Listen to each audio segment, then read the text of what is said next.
106.5. Bien, señores, nos acompaña en estos momentos el doctor José Ricardo Taveras, abogado. El doctor fue director general de Migración, dirigente de la Fuerza Nacional Progresista. Y a propósito del debate sobre las tres causales, él escribió ayer un artículo muy interesante en Diario Libre que se titula Constitución, Aborto y las tres causales. Y entonces vamos a hablar de ese y de otros temas con el doctor José Ricardo Taveras. Doctor, quiero empezar por el alegato de que detrás de negarse a aceptar las tres causales, solo hay dogma, que no hay ciencia, que detrás de eso solo hay caverna y atraso. O creencia. ¿Cómo tú le vas a preguntar eso a él, Julio? Él es abogado, ¿no? Sotanas. Bueno, que exactamente. Que detrás de todo de eso solo hay dogma, hay creencia. Eso es cierto, solo hay dogma, no hay ciencia. Pero que no hay ciencia, no hay nada científico que avale no apoyar las tres causales. Entonces quiero que empecemos por ahí, doctor José Ricardo Taveras. Adelante. Sí, muy buenos días, Julio, y a todos los demás miembros del equipo que están en sus hogares. Aquí están José La Luz, María Elena. Sí, José La Luz, que dice lo que dice Julio, que no hay ciencia detrás de la. Está Eury Cabral. Y Eury que dice que muchas veces deja que él lo diga. Adelante. Deja que responda. Saludos a todos, queridos hermanos. Sí, saludos. Mira, hermano. Este es un tema que para comenzar es muy complejo, muy difícil. Divide la opinión, no en la República Dominicana, sino en el mundo. Ahora, ese debate, que yo le llamo el falso debate, ocurre porque los intereses lo están impulsando y lo están financiando, pero porque no se le ha dado a la ciencia el espacio que se le debe dar en el análisis del tema. Yo, igual que muchos, y lo dije en mi artículo ayer, era muy liberal con el tema, pero yo no lo había estudiado. El deber de ser presidente de la comisión bicameral que hizo el trabajo que tiene ahí 15 años pendiente de aprobación con el Código Penal, me vi precisado a tomar un enfoque, a hacer un estudio profundo y pensar en que la ciencia era la que debía, al margen de los criterios religiosos y demás, decir sí o no. La Constitución Dominicana, en el artículo 37, dice que el Estado Dominicano establece el principio de protección de la vida desde la concepción hasta la muerte. Entonces, cuando eso se plantea, como el Estado es laico, el Estado debe ir a la ciencia, porque si bien el legislador es soberano, tiene que tener la humildad de reconocer la ciencia.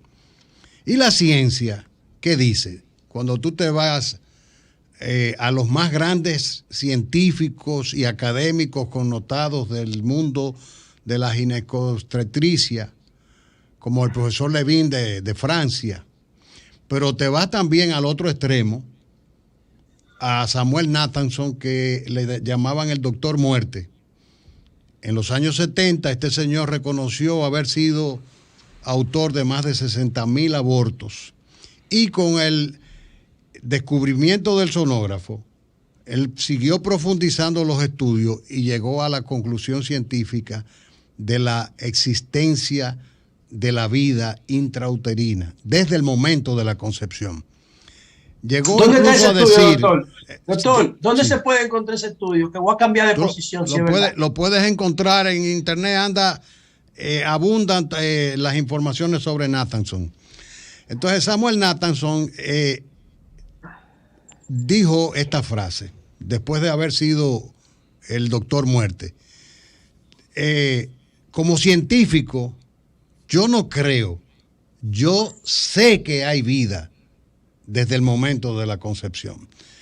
Entonces, cuando pregúntenle a cualquier médico si el manual de Lightman no es uno de los manuales más usados en las academias donde se enseña la ginecobstetricia, la medicina, que dice lo mismo: la vida comienza desde la concepción misma. Hoy en día, con los avances pero científicos doctor, usted no explicó lo que dice, por qué fue que se convenció el doctor Muerte, qué fue lo que encontró, cuál es la evidencia científica. Él era un científico. Pero eso es lo que quiero que haga.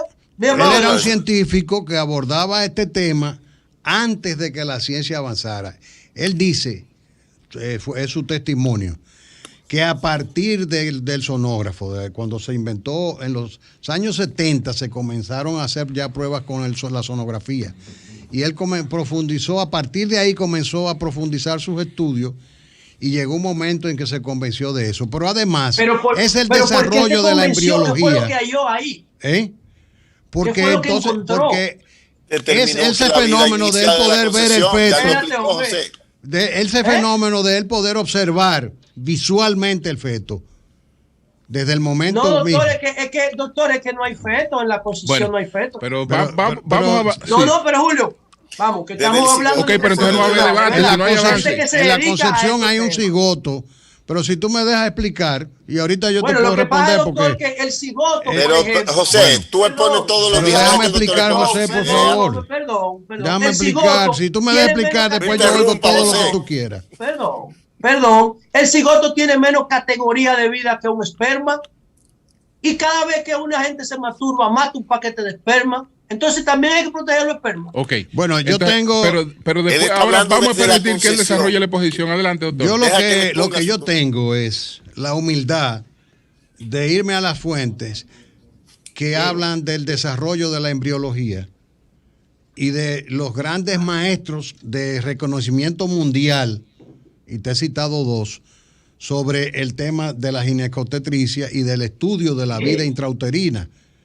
Tienen reconocimiento mundial que lo han concebido así.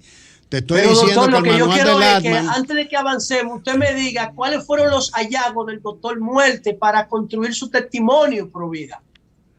Los hallazgos son en la observación de la vida intrauterina a través de los equipos de la sonografía para comenzar y el estudio de la embriología. Sí, el estudio de la embriología que ya determina, pero si tú me dejas explicarte, yo te puedo decir. Pero la embriología ya ha determinado que desde el momento mismo en que se produce el encuentro del esperma con el óvulo, se produce una especie de explosión, vamos a llamarle así, eso es lo que dicen los científicos, que viene a ser, desde ese momento, en el lugar que se produce, pasa a ser lo que va a ser la espalda. Todo eso se sabe ya los científicos, porque yo estoy repitiendo lo que he leído. Entonces, doctor, continúe con la argumentación. A partir de ahí, eso se convierte en un cigoto, que son dos células, y eso se va multiplicando. Pero está bien, José, tú tienes otro criterio, él tiene otro criterio, lo está exponiendo, tiene que desarrollarlo, y punto. No se van a poner de acuerdo, tú tienes una posición que la va a debatir incluso, él tiene otra. No, yo estoy repitiendo incluso las posiciones que me han iluminado a mí. Ok. Entonces, ese cigoto se va multiplicando de 2 a 4, de 4 a 8, de 8 a 16, en un proceso que no se detiene hasta que la persona muere. No se detiene más. Entonces, eso no se discute hoy en día en la vida científica. El otro punto es que aquí se confunde el concepto aborto con el concepto suspensión de embarazo. El aborto es un tipo de naturaleza jurídica, una instituta jurídica que viene siendo el elemento material de suspender un embarazo con la intención de matar el feto. Una suspensión de embarazo, y que me perdonen los médicos si soy impropio en los términos, porque yo no soy médico. Ahora, como abogado sí te puedo decir que el aborto es un tipo de naturaleza penal y que la suspensión de embarazo es un tipo médico. Cuando tú vas al médico y te operan, tú te puedes morir. Esa persona te está hiriendo y fruto de eso tú puedes morir. Sin embargo, tú no has visto nunca un proceso que, a menos que sea por mala práctica, un médico responda porque un paciente se le murió. Ahora, ¿qué pasa? Cuando se suspende un embarazo, el que no procura la muerte de la vida intrauterina, no se tipifica el tipo penal del aborto. Y eso está en todos los manuales de ginecobstetricia en la República Dominicana. ¿Por qué yo digo que es legal, que el debate es inocuo? Porque en la República Dominicana es permitida la suspensión de embarazo todas las veces en que cualquier tipo de patología lo requiera para salvar la vida de la madre. Entonces, tú tienes, por ejemplo, el órgano rector del sistema es el Ministerio de Salud Pública. Ese órgano rector tiene una calidad por ley para emitir resoluciones que regulen los procedimientos con los cuales se tratan las enfermedades. Y entre esos procedimientos siempre está la posibilidad de la suspensión del embarazo para salvar la vida de la madre y tratar de salvar la vida del feto. Entonces, en esa discusión, lo que habría que ver, y ahí yo invito a los que difieren de nuestro punto de vista, que sencillamente se vayan a leer los más connotados científicos de la embriología para ver si ellos dicen que es el feto desde el momento mismo en que se produce ese encuentro, ese fenómeno que está ahí de 2 células le da una orden al cuerpo de la mujer y suspende la regla, por ejemplo. Que se suspende, pero eso proviene de ese elemento de vida que está en evolución.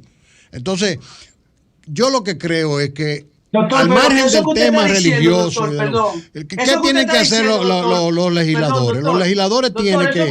Pero escúchame, José, déjame terminar este concepto. Déjame terminar este concepto porque si no, los legisladores lo que tienen que comparecer. Si la Constitución dice, el Estado Dominicano protege la vida desde la concepción hasta la muerte, el deber del Congreso es irse a los científicos. Y si los científicos, la ciencia admite que la vida comienza desde la concepción, está en la obligación de sostener el principio. Pero la doctor, otra discusión, si la ciencia no dice eso, ¿qué debe hacer el Congreso? El Congreso debe hacerlo, el Congreso tiene los límites que le manda la Constitución, que no por solamente eso, doctor, le dice... vamos a suponer, doctor, que el presidente Abinader convoca una comisión de genetistas, de embriólogos y de neurólogos, y le dice a los legisladores de su partido, porque él tiene mayoría ahí, y de todos los partidos, vengan, vamos a hacer lo que diga esta comisión de científicos en áreas especializadas en genetismo, embriología y neurología. Si esa comisión dice que no hay una vida en el mismo momento de la concepción, como dice la Constitución, ¿qué debe hacer el Congreso, doctor? Mira, el problema es que el Congreso en este momento no puede hacer nada porque esa discusión ya pasó. Esa discusión se tuvo en el país en el año 2010, 2008, 2009, 2010, en el proceso de discusión de la Constitución, y ya se asumió que la vida está protegida desde la concepción hasta la muerte. No solamente el artículo 37, no. Pero el artículo 38 de la Constitución. No podemos comer carne, ni podemos comer pollo. Bueno, pero acuérdate que tú vas a un debate y en el debate tú vas a hablar y van a hablar los otros. Es tiempo cada cual para hablar. Oye, mejora. Yo no estoy en tu liga, José. Tú vas a discutir. Mejora tus argumentos, José, para que discutas. Dame este chance. Dame este chance, hermano, porque tú vas a discutir con Laje. Tú lo desafiaste. Yo no estoy en tu liga. Dame un chance, que tú estás todos los días aquí. Yo le estoy poniendo la mano para. Pero hermano, dame chance. Oye, el doctor te mandó a estudiar los científicos. Pero yo le quiero hacer una pregunta. Sí. Pero antes que María Elena me haga esta pregunta, solamente quiero el marco constitucional. No solamente ya el constituyente dijo que es protegida desde la concepción hasta la muerte. En el 38 te dice que la vida es sagrada, innata e inviolable. Si los científicos dicen que desde el momento en que se produce ese cigoto hay vida y que ese proceso biológico no se detiene hasta que tú te mueres, tú tienes que dejar que el proceso de la naturaleza sea el que actúe. Y el Estado tiene la obligación de proteger esa vida. Ahora, podemos debatir porque nadie ignora que hay dramas en la discusión que deben ser ponderados con políticas de Estado. Escucho las preguntas. Marilena. Doctor, qué bueno que usted acaba de mencionar la palabra ponderado, porque de eso le voy a preguntar. Ese ejercicio de ponderación al que exhorta el doctor Flavio Darío Espinal, cuando dice, es cierto que la Constitución habla de que la vida comienza desde la concepción, Pero la Constitución también menciona en el artículo 42 el derecho de toda persona a que se le respete la integridad física, psíquica, moral. Entonces dice Flavio Darío que cuando hay derechos así que podrían como competir o entrar en conflicto, si esto pasa por el filtro del Tribunal Constitucional, debe hacerse un ejercicio de ponderación. Y él dice que esas excepciones para permitir la interrupción del embarazo, si esto no se logra, la madre estaría siendo sometida a una vejación física y moral de la mayor envergadura y crueldad, violando esos artículos que hablan de esa integridad física, psíquica, moral. ¿Qué usted opina ante esa posición del doctor Flavio Darío Espinal? Bueno, mira, yo comparto con él la existencia del artículo 42. Todo el mundo tiene derecho al respeto de la integridad física. Y sobre todo en la República Dominicana, que ya el legislador, la Constitución le ha reconocido integridad física a la vida del cigoto, a la vida humana desde el cigoto. Entonces, ¿dónde queda la integridad física del cigoto, del feto, en sus diferentes etapas de desarrollo? Entonces, cuando tú entras en ese tipo de ponderación, y tú tienes que considerar, por ejemplo, ¿por qué habría una violación de la integridad física de la madre? No la hay, porque en la República Dominicana es legal suspender. Yo le invito, bájenlo en internet a todo el que quiera, busque los manuales de procedimiento de ginecobstetricia del Ministerio de Salud Pública, que en todas las patologías, como la insuficiencia renal grave, por ejemplo, que es una patología gravísima para una mujer embarazada, siempre plantea una escala de procesos entre los que está incluido la suspensión del embarazo, la extracción del feto, así mismo lo dice. Entonces, eso se hace todos los días aquí sin que la vida de ninguna mujer corra riesgo, y es legal, porque no se está suspendiendo ese embarazo para matar a nadie. Simplemente se trata de salvar la vida del feto, sí se puede. Si como un efecto colateral el feto fallece, bueno, pues se murió. Pero no, lo que castiga el aborto es que se suspenda el embarazo con la intención de que ese feto muera, porque ahí es donde está el tipo penal. Fuera de eso, todo lo demás entra en el ámbito de la medicina. ¿Y por qué eso se trata a través de resoluciones del Ministerio de Salud Pública?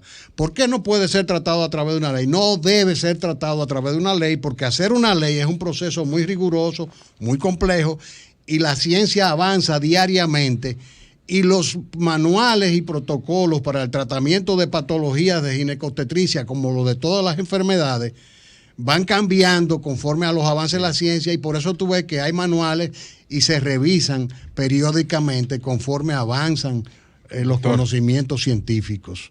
Le quiero hacer otra pregunta, doctor, aparte del tema de las tres causales y lo que usted ha hablado, que se remite a argumentaciones científicas que otros científicos tal vez no la comparten, pero hay también alegatos científicos que plantean esto, que es lo que usted está poniendo sobre la mesa en este debate.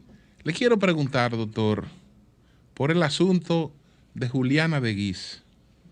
A esta señora se le dio una cédula que por la ley 169-14, que creó el régimen especial, etcétera, porque no le correspondía, como lo establece en la Constitución desde el 29, pero el Estado Dominicano reconoció que todo el que estaba de manera irregular en su registro le iba a otorgar el derecho a la nacionalidad dominicana. Sin embargo, ella continuó en el proceso porque ella entendía que su nacionalidad no debería ser concedida, sino que era un asunto de derecho. Ahora la Suprema acaba de finiquitar el asunto. ¿Qué significa eso?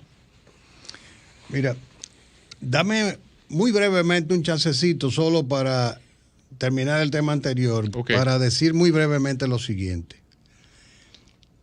Yo ayer escribía, y tú lo leíste, Julio, no sé si los demás lo hicieron, en mi artículo, que el liderazgo dominicano tiene que parar este debate.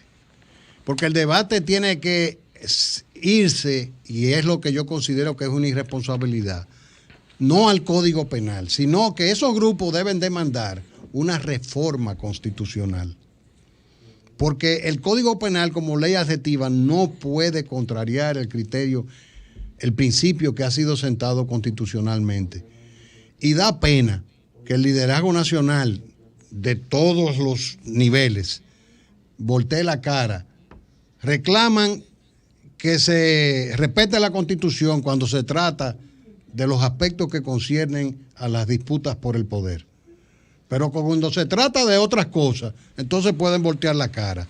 Este debate hay que pararlo y aprobar el código, pero ya. Eso es una emergencia.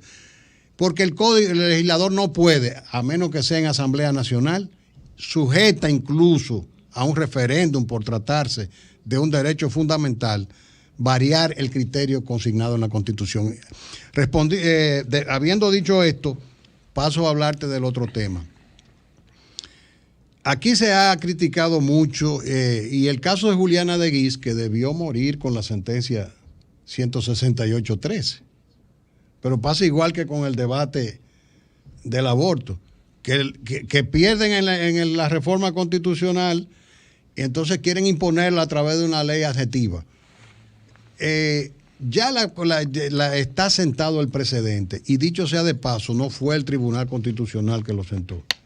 Lo sentó la Suprema Corte de Justicia actuando como Tribunal Constitucional en el año 2005, cuando fue impugnada la Ley General de Migración. Entonces, sentó ese precedente que, dicho sea de paso también, conforme a la actual Constitución, esos precedentes que emitió la Suprema Corte de Justicia son irrevocables, conforme a la actual Constitución. Entonces, lo que ha hecho el Tribunal Constitucional es, ya como órgano constitucional con facultades más amplias y definidas, hacer una sentencia ya paradigmática, donde estableció cuáles son las condiciones que la Constitución establece. Entonces esta gente siguió insistiendo, a pesar de que ya se había dicho que era nula a nivel del Tribunal Constitucional, y lo que acaba de hacer la Suprema Corte de Justicia es darle el tiro de gracia, pero no al cuerpo vivo, sino a un alegato que había jurídicamente fallecido desde la 168-13. Ahora mismo, lo que se ha insistido es sobre la base de que esa acta de nacimiento fue emitida a la luz de constituciones anteriores a la del 2010, que no definía el estatuto de tránsito. Pero en el caso de Juliana, como de todos los ciudadanos haitianos, el tema es el más claro de todos los ciudadanos del mundo en lo que respecta a la nacionalidad dominicana. Porque Haití es, si no el único, por lo menos uno de los pocos países, para mí que el único, que tiene un convenio binacional en el cual establece cómo se manejan esas cosas. Y el modus operandi, que tiene un gran contenido de 1939, aprobado por el Congreso haitiano y por el Congreso dominicano, tiene un gran contenido de temas migratorios. Habla de cómo se van a registrar en la República Dominicana y en Haití los nacimientos de los nacionales de ambos países cuando nacen en esos países. Dice claramente que cuando se produzca el nacimiento de un ciudadano haitiano en la República Dominicana o de un dominicano en Haití, ese nacimiento se va a reportar a la Dirección General de Migración, porque nació un extranjero, y se va a reportar al Ministerio de Relaciones Exteriores. Y el consulado haitiano lo va a registrar. Entonces, ¿qué se dio aquí durante años? Que el Estado Dominicano estaba remitiendo los nacimientos de los ciudadanos haitianos en República Dominicana, y cuando iban a la Embajada de Haití, Haití no los recibía. Y eso, después de una denuncia que yo hice cuando era director general de Migración, la Embajada haitiana comenzó a recibir eso, que estaban almacenados todos esos nacimientos en la Cancillería. Entonces, ahora mismo el cadáver de ese alegato fue rematado por la Suprema Corte de Justicia en una situación que es irreversible. Es irreversible, es decir que nosotros damos la bienvenida a esa sentencia para que ya se dé por culminado el tema en ese sentido, porque ya es bastante claro que la definición del Estatuto de Nacionalidad es un estatuto reservado de los estados, que el derecho internacional consagra como de dominio reservado de los estados. Y ya nosotros definimos quién puede ser dominicano y quién no. Bien. Pues muchas gracias al doctor José Ricardo Tavera. Muy bien, José Ramón. Muchas gracias. José Ricardo. Digo, José Ricardo. Muy bien, José Ricardo. Dale para adelante, hermano, un abrazo. Sí, tú antes lo acusabas de conservador y de atrasado a José Ricardo. Entonces ahora te has dado cuenta que es un hombre de luz, Eury Cabral. Ahora te has dado cuenta que es un hombre de luz. Tú decías que él era conservador, que él era... Es brillante, José Ricardo es brillante. Déjame decirte algo para despedirnos con esa broma, ¿verdad? Sí. De que, mira, es una pena que el debate hoy en día, en cada momento el debate sale a lucir que aquel es conservador, que este es liberal. Claro. Es correcto, eso se llama argumentum ad hominem, en lógica. Se debaten las cosas conceptualizando, no estigmatizando, al contrario. Exactamente. Desde la misma... No, doctor, está científicamente demostrado por qué usted es conservador y por qué es progresista. Desde la misma salida, tú que eres bochista, desde la misma salida de este debate de que aquí habían conservadores y que por santanista y baecista y balaguerista y lilicista y trujillista. Juan Bosch comparten los mismos intereses y los mismos valores. Juan Bosch, que de quien yo parto en esta visión, Juan Bosch, que de quien yo parto en esta visión, toma el manifiesto de la Revolución de 1857 y Juan Bosch analiza ese manifiesto. Ahí Santana volvió a traicionar. Pero espérate, hermano, espérate. Es de Juan Bosch que estoy hablando.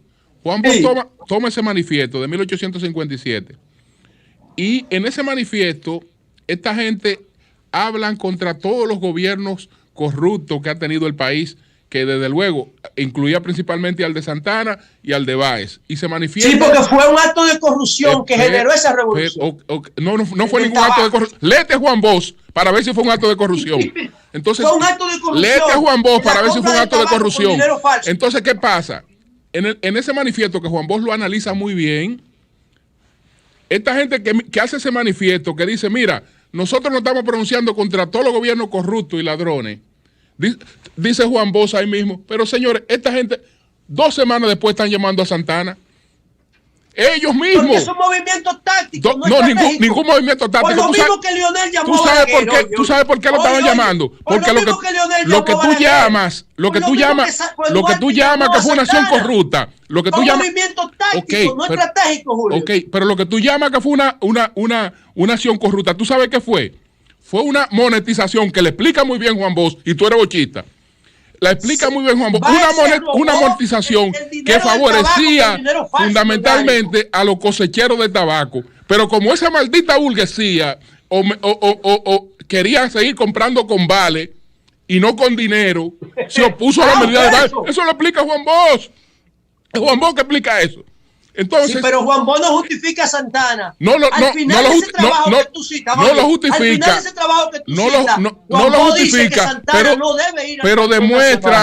Pero demuestra que aquí ese debate carece de sentido. Cambio y fuera. No.